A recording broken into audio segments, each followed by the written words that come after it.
Цогчин дуганы их тахилга эхэлж номын дуу тодхон сайхан гарч өглөөний тунгалаг агаарыг нэгтлэн хөндөй цайданд тархах ах үед ор. Нутгийн буурал хөвшид сүсгэлхэн ухааныг аривжуулж түмэн ардынхаа жаргалантай сайхан амьдралыг даатхан мөргөл залбирал өтгөрлөө. Тэгээд энэ нутгаараа цаг сайхан байгаа сайтаа олон хүмүүстээ тэгээд ард хүмүүстээ сайхан тойлог болгон тэртээ. Тэгээд айл болох нь буйны их улсын 600 хамаг амтны тусын тулд л хүнд айл болохоор аврал гүрэм хийж өгөхийг бодж явдаг. Олноороо нутаг орноороо хүнтэй малтайгаан эрүүл сарвал сайхан амар амгалан байгаасаа л гэж л одоо дотроо залбирсан да. Жил үрийн тахилгын арга хэмжээг нутгийн хүү байгуулж ав. Гэр бүлийн хамтаар ёсчлон гардаж зохион байгуулдаг бөгөөд нутгийн ахмад буурлууд сумын иргэд хөдөлмөрчд жилээс жилд улам олон цуглах болж энэ удаа дуган дотор хөлгөшгөх зайгүй болжээ. Одоо 10 ангилын нэг болох лам бурхан одоо шүтэнтэй юм байгаа. Энийг одоо голлон одоо дахиад шүтээд одоо бүгдээр одоо сайхан нэг өдрийн сайхан буюу хурааж байна.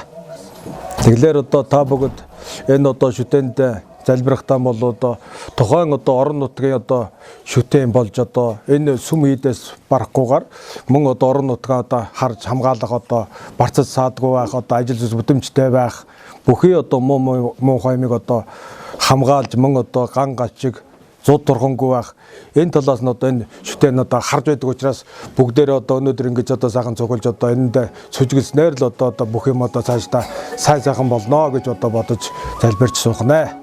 Эрддээр үеэсээ Мандлаваа нутагт алдарт шар холсны хийд, цагаан суврагын хийд, хошуу урлан гээд буддын домог түүхтэй олон томоохон хийдүүд байсан эргэл мөргөлийн орн байсан билээ. Тэр сайхан инхийн цаг үед эдгээр хийдүүдэд энэтхэг, төвөд, хятад, монгол хэлээр ном хурж, газар газрын мөргөлчд сүсэгтнүүд үе олноор ирдэг байсан бөгөөд 1930-ад оны цаг төрийн үмэнээр бүгд устдан үгүй болсон юм. Харин Монголын нийгэмд эргэлт гарч шашин номын үйл ажиллагаа дахин сэргсэн 1990-ад он бол үүх дүүхэн авч үлдэх, түгээн дэлгэрүүлэх гэж ирмэлцсэн хийгээд өв соёлоороо бахархан дээдлэх үзлийг төлөвшүүлэх гэсэн чухал он цаг байсан гэж үздэг. Төвний нэгэн адилаар өмнө говь нутгийн түүхэн дурсгалт хийдүүдийг нутгийн зөвлөлийн дарга Бат Эрдэнэ үе шаттайгаар сэргээн босгож жил өөр хүн ардын элбэг баян амар жимэр амьдралын төлөөнөө тахилга уйны үйлийг аривжуулдаг нь ухтаан соёлын үнэт дурсгалт өвийг хадгалан үлдээх, хамгаалах, үр хоочтон өвлүүлэн уламжлуулах зорилготой юм. Мандлаваа сумын цогчин дуганыг 2012 онд сэргээн байгуулснаас хойш энэхүү 7 дахь жилдээ дахин баясгаж байгаа юм. За одоо тэгээд чойжоо дүгжүү гэдэг одоо ном уншин.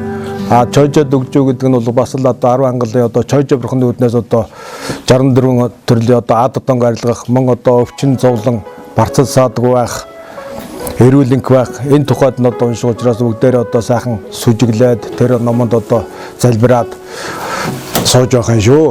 Цогчин дуганы жил үрийн тахилгад говийн сод транс компани захирал байгуулж ав тэргүүтэй 5-7 хувьцаат компани захирал Сэд Дорж, сумын ахмадын хорооны дарга Наран Бадрах, сумын ахмад настан Эрдэнэ тогтох, улсын сайн малчин оргил зэрэг олон буянтнууд сэтгэл зүтгэлээ зориулан оролцдог юм.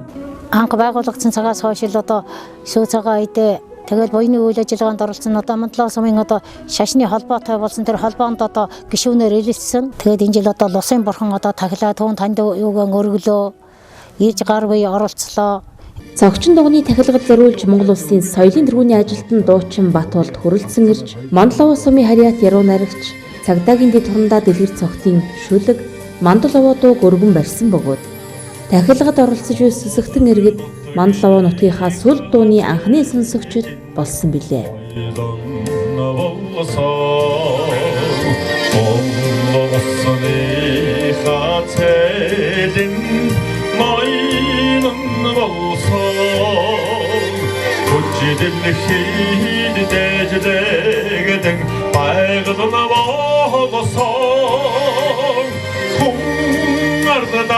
Тэтлэгдэг шүтэн болсон Үнэвэнэгэд анхахарагсан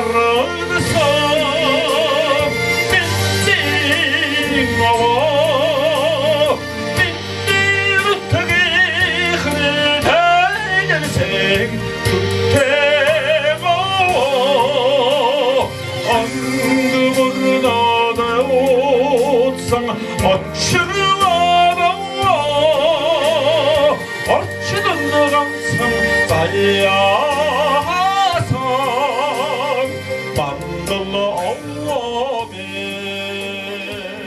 Баярлалаа. Тэгээд энэ сайхан одоо буйны үйл ажиллагаанд оролцож байгааг баяртай байна.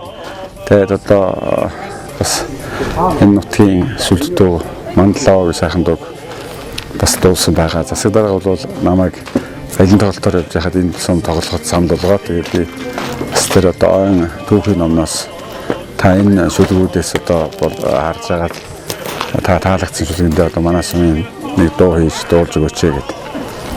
Тэгээд энэ Мандлав гэж энэ гэрэлцэх дуу сүлгээр бичсэн сайхан дууг одоо шилж тэгээд айцгуугч хамтарчаад бас уламжилснаар энэ сайхан дуу өгдөж тэгээд би бас дуулсан байгаа. Тэгээд энэ сайхан одоо олон жилийн түүхтэй энэ сайхан хийдийн нээлтийн үйл ажиллагаанд оролцсондоо баяртай. Тэгээд зүсгтээ олон одоо их сайхан оролцож их олноороо ингэ сайхан оролцдог юм байна.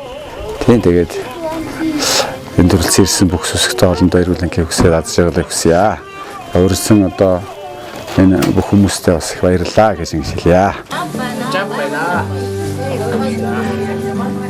8 настай Балчираас 80 настай Буурал гэдэг шиг хурал номыг даган баяссны хойно тахилгад оролцсон бүх хүнд хишиг түгээн баярлууллаа. Энд Өмнөгов аймгийн Мааны хэд, Сумын Ахмадын хороо, Мэлмийн сайт гээд тахилга буйны үйлд жилүр итгэх зүтгэлтэй санаачлаг гарган оролцдог бүх хүмүүст үйл ажиллагааг нь дэмжин ийхүү хүндэтгэл үзүүлсэн юм.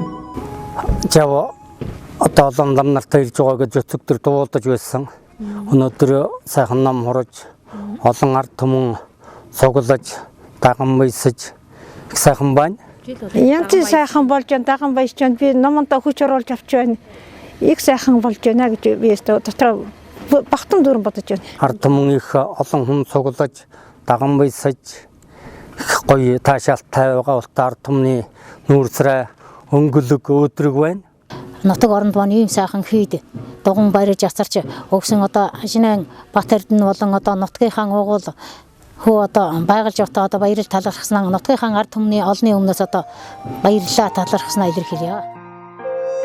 Мөн уламжлал ёсоор энэ үеэр Ахмадуудад 1 тонн нүүрс олгодог байсан бол энэ жил 5-7 компани өрх хүрт олгож буй 3 тонн нүүрсийг Ахмадуудад үнэгүй тараах үйл ажиллагааг зохион байгуулж хэрэгжүүллээ. Мандах улаан наран мэлтэс хийн манддаг, мэндийн хадагтай шаргалхан үлгэй. Манхант говийн хүн ардууд нь мөнхөд түшин жаргадаг, мөргөлийн шүтэнтэй шүншигтэй нутгийн зэн олон нь амгалан байж, буян хишг нь аривжин дэлгэрэх болтугай.